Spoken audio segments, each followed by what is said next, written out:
ఎవరి దగ్గర మార్కులు ఉంటాయి తెలుసా? దేవుని దగ్గర నీకు మార్కులు ఉంటాయి. స్తోత్రం చెప్పడం అందరూ కూడా. ఎంతమందికి అర్థమైంది ఈ మాట? తప్పు చేస్తే ఆ తప్పుకు శిక్ష అనుభవించడం సర్వసాధారణం.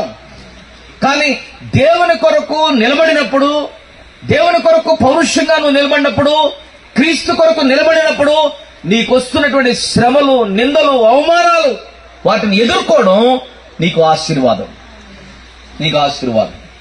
కాబట్టి ఇప్పుడు మీరు ఏమి బాధపడవలసిన అవసరం లేదు, ఏమి కన్నీరు కార్చవలసిన అవసరం లేదు. ప్రభు కొరకు నువ్వు నిలబడితే నిన్ను లోకం నిందిస్తున్నప్పుడు, నిన్ను లోకం అవమానపరుస్తున్నప్పుడు నువ్వేమి భయపడవలసిన, బాధపడవలసిన అవసరం లేదు. యాకోబు పత్రికలో ఒక మాట రాయబడింది చివరిగా. ప్రియమైన బిడ్డలారా, యాకోబు పత్రిక 2వ అధ్యాయము, మొదటి అధ్యాయం 2వ వచనం చదవండి.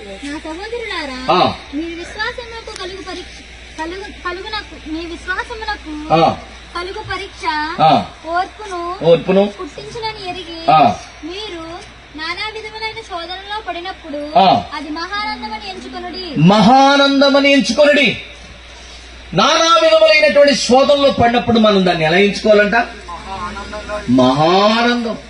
ఇదేంటండి? శోధన, శ్రమ, కష్టం, బాధ, ఇబ్బంది కలుగుతున్నప్పుడు ఏమనుకోవాలంటే దాన్ని మహానందం. ఎలా ఆనందంగా భావించగలుగుతాం దాన్ని? వెళ్ళారండి, మీరు ముగ్గురు వెళ్ళారండి. ఎవరిని? అగ్నిగుండంలో వేసినోండి. శద్రక్, మేషక్, అబేద్నెగో. ఇటు రండి. మీరు ఎందుకు ఈ రాజుగారి ప్రతిమకు మొక్కలేదు? మేము మొక్కం.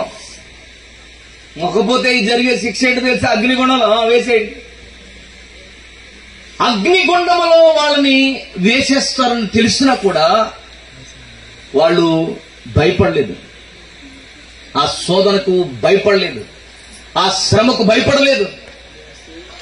మేము సేవించుచున్న దేవుడు మమ్మల్ని రక్షిస్తాడు, రక్షించకపోయినా.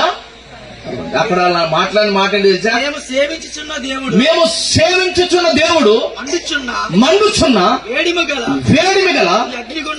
ఈ అగ్నిగుండములో నుండి మమ్మల్ని తప్పించి రక్షించుటకు సమర్థుడు మరియు పడకుండా ఆయన మమ్మల్ని రక్షించును.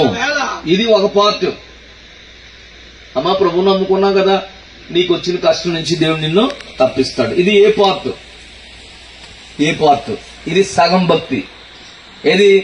ప్రభు నమ్ముకున్నాం కదా, కష్టం వచ్చిన దేవుడు తప్పిస్తాడు. ఇది సగం భక్తి. సంపూర్ణ భక్తి ఏంటో తెలుసా? ఇప్పుడు ఉంది. ఒకవేళ ఆయన రక్షించకపోయినా, రాజా మేము నీ దేవతను పూజింపనే చెప్పలు ప్రభు నన్ను భయపడుతుంది. హల్లెలూయా.